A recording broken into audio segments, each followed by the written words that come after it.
ያ ለስኳር በሽታ ተመራጭ የሆኑ የምግብ አይነቶችና የተመረጡበት ምክንያታቸው አንደኛ ሙሉ ጥራጥሬዎች እንደ ገብስ፣ አጃ፣ ቡኒ፣ ሩዝ የመሳሰሉት አነስተኛ ግላይሴሚክ ኢንዴክስ፣ ፋይበር፣ ቫይታሚንና ሚነራል መጠናቸው።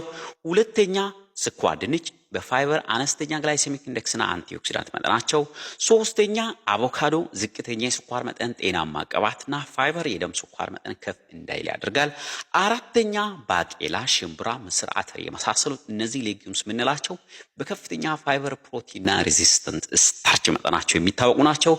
አምስተኛ እንጆሪ፣ ብርቱካን፣ ሎሚ ዝርያዎች እነዚህ በአንቲኦክሲዳንት በቫይታሚን ሲ እና በፋይበር መጠናቸው አሲዲክ መሆናቸው ከጨጓራ ወደ ትንሹ አንጀት ምግብ የሚተላለፍበትን ፍጥነት ይቀንሱልናል። ስድስተኛ ቻይ አሲድ ምርጥ ፋይበር እና ኦሜጋ 3 ፋቲ አሲዶችን ይዟል።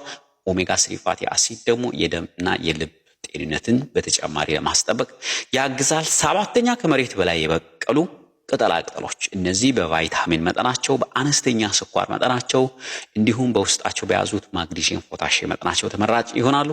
ስምንተኛ ኦቾሎኒ ዝርያዎች ከፍተኛ ፕሮቲን፣ ጤናማ ቅባት እንዲሁም በፋይበር መጠናቸው። ዘጠነኛ ቅባታማ አሳ በውስጡ በያዙት ጤናማ ቅባት ኦሜጋ 3 ፋቲ አሲድ በፕሮቲን መጠናቸው። አስረኛ እርጎ አነስተኛ የስኳር መጠን ፕሮቲን ለአንጀት ጤንነት የሚያግዙ ፕሮባዮቲክስ። 11ኛ ቀረፋ